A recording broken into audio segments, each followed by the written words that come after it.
भगवान लीला कर रहे हैं, सुख दे रहे हैं, और सुख दे करके भक्तों को भगवान जो क्या करते हैं, आनंद प्राप्त कराते हैं।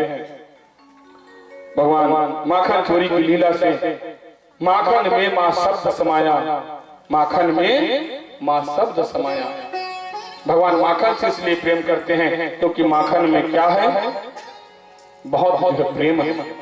माखन में क्या है, बहुत प्रेम है। रोज भगवान का शिकायत आता था, सब गोपी लोग जो क्या करते थे, भगवान का शिकायत करते थे। आज भगवान मैया यशोदा ने क्या किया, कृष्ण के हाथ को जो है बांध दिए, और कृष्ण के हाथ को बांध करके उसको कहते हैं, कन्हैया तेरा रोज शिकायत आता है, तेरा रोज शिकायत आता है, इसलिए अब तो घर से कहीं बाहर नहीं जाएगा, तू मेरे पास मेरे घर में रहेगा। तुमको जो खाना है बेटा मुझको बोल, मैं तुमको सब चीज बना के खिलाने के लिए तैयार हूँ, लेकिन क्यों जाता है बाहर में। कन्हैया ने कहा कि मैया क्या करें, दोस्तों के साथ घूमने के लिए चले जाते हैं।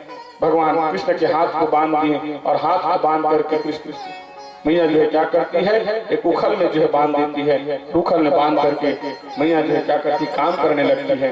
जब काम करते करते एक समय आए, भगवान उस उखल को गिराते हैं, और उखल को गिरा करके दो पेड़ था, और उस दो पेड़ के यमलार्जुन का जो वृक्ष था भगवान के आंगन में, उस यमलार्जुन के वृक्ष के जाकर उखल को फंसाते हैं, और उखल को फंसा करके क्या करते हैं, उस यमलार्जुन के वृक्ष को जो भगवान गिरा देते हैं। वहां से जो दिव्य पुरुष जो है प्रकट होता है, और प्रकट होकर के क्या करते हैं, भगवान के सामने जब प्रकट हो जाएंगे, पेड़ जो गिरता है, वहां से दो दिव्य पुरुष जो है प्रकट होते हैं। और जैसे प्रकट हुए उसने हाथ जोड़ लिया, और हाथ जोड़ करके कहा कि भगवान वर्षों से वृक्ष बन करके खड़े थे, आज आपने हमारा उद्धार किया।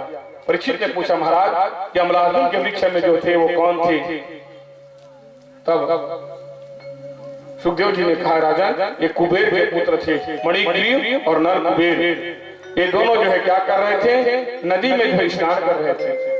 ये दोनों क्या कर रहे थे, नदी में जो स्नान कर रहे थे, और उधर से नारद जी को जाते हुए देखा, और नारद जी को जाते हुए देख करके क्या करते हैं, उनका उपहास करते हैं, उनका मजाक उड़ाते हैं, और मजाक उड़ा करके कहने लगे कि नारद आओ हमारे साथ स्नान करो, आओ हमारे साथ में क्या करो, स्नान करो। नारद जी ने कहा, अरे कुबेर के पुत्र हो, और कुबेर के पुत्र हो करके तुम लोग जो है क्या करते हो, मजाक उड़ाते हो। जाओ हम तुमको श्राप देते हैं, तुम यमलार्जुन के वृक्ष हो जाओ, तुम यमलार्जुन के वृक्ष हो जाओ। आज कुबेर के दोनों पुत्र जो हैं वृक्ष हो गए थे जी। भगवान उस दोनों का जो है उद्धार करते हैं, और दोनों का उद्धार करके आज भगवान ने क्या किए हैं, उनको कुबेर लोग को जो है प्रदान किए हैं। कृष्ण बंधते हैं, इससे बंधते हैं, बोले प्रेम की दूरी से बंधते हैं। भगवान जिस दिन यशोदा मैया ने उसको बांधा है, उस दिन भगवान का एक नाम पड़ गया, क्या, दामोदर। बोल दामोदर भगवान की। सुखदेव जी कहते हैं, राजा परीक्षित जब से भगवान कृष्ण जो गोकुल में जन्म लिए हैं, तब से क्या हो रहा था, पूतना आ गई, सक्तासुर आ गया, आकासुर आ गया, आज यमलार्जुन का वृक्ष जो भगवान के ऊपर में गिर गया। नंद बाबा ने सोचा, जब से मेरा बेटा जन्म लिया है, तब से उसके ऊपर कुछ न कुछ बाधा जो है आ रहा है। यशोदा मैया से चर्चा करते हैं, और चर्चा करके कहा, यशोदा अब हम लोग गोकुल को छोड़ देते हैं। अब गोकुल को छोड़ करके हम लोग कहाँ जाएंगे, वृंदावन में जाकर के रहेंगे। हमारे बेटा के ऊपर बहुत संकट आ रहा है। और आज भगवान कृष्ण जो है गोकुल को छोड़ दिए, और गोकुल को छोड़ करके वृंदावन में आकर के रहने लगे। बोलो वृंदावन धाम की। कहते हैं वृंदावन की तीन चीज का बहुत महत्व है। वृंदावन के तीन चीज का बहुत महत्व है, धेनु, रेणु और वेणु। वृंदावन की तीन चीजों का बहुत महत्व है। धेनु मतलब होता है गाय, रेणु मतलब होता है मिट्टी, और वेणु मतलब होता है बांसुरी। ये तीन चीजों का वृंदावन में जो है बहुत महत्व है। जिस पर खेल ले गौतम, गांधी, कृष्ण और बलराम, मेरी देश की धरती तुमको 100-100 बार प्रणाम। मेरी देश की धरती तुमको 100-100 बार। वृंदावन का मतलब होता है तुलसी का वन। वृंदावन का मतलब होता है तुलसी का वन। वृंदा या राधिका या सेवित, जिस स्थान को राधा रानी अपने हाथों से सजाते हैं, अपने हाथों से संवारते हैं, उस स्थान को कहते हैं क्या, वृंदावन धाम। बहुत महिमा है जी वृंदावन की। जो वृंदावन में जाता है एक बार तो बस वृंदावन का ही होकर के रह जाता है। बाकी बिहारी का दर्शन करते हैं, गोपेश्वर महादेव का दर्शन करते हैं, गिरिराज पर्वत का दर्शन करते हैं। भगवान की लीला स्थली है गोवर्धन। एक बार मुक्ति जो है भगवान के पास में आ गए और मुक्ति जो भगवान के पास में आकर के कहती है कि भगवान मैं सबको मुक्ति देते देते थक गई हूँ, अब मैं भी मुक्त होना चाहती हूँ। तब भगवान ने कहा मुक्ति तुम वृंदावन जाओ और वृंदावन को जाकर के वृंदावन की मिट्टी को अपने मस्तक में लगाना तो भी मुक्ति हो जाएगी। मुक्ति कहे गोपाल से मेरी मुक्ति कब होए, वज्र माथ पड़े तो मुक्त मुक्त हो जाए। वृंदावन की बहुत महिमा है। एक दिन वृंदावन में भगवान जो है क्या करते हैं, अपनी वृंदावन की अब जो है लीला को जो है प्रारंभ करते हैं। वृंदावन में, वृंदावन अगर कोई गए होंगे तो उनको मालूम है वृंदावन में कोई भी काम राधे राधे बिना हो भी नहीं करे, है ना। कोई भी काम आओ जिधर भी देखो सब बस राधे चलाते, वहाँ राधे ही राधे। रिक्शा वाला मन हट नहीं कहा है, रिक्शा वाला घंटी बजाते राधे राधे अब वहाँ राधे राधे। वृंदावन में मेरी उम्र बीत गई गोकुल में, शान बसो वृंदावन में मेरी उम्र बीत गई गोकुल में, शान बसो वृंदावन में मेरी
कैसे पार बजाए बदलिया मन है सारे पार बजा दे बदलिया सबके मन है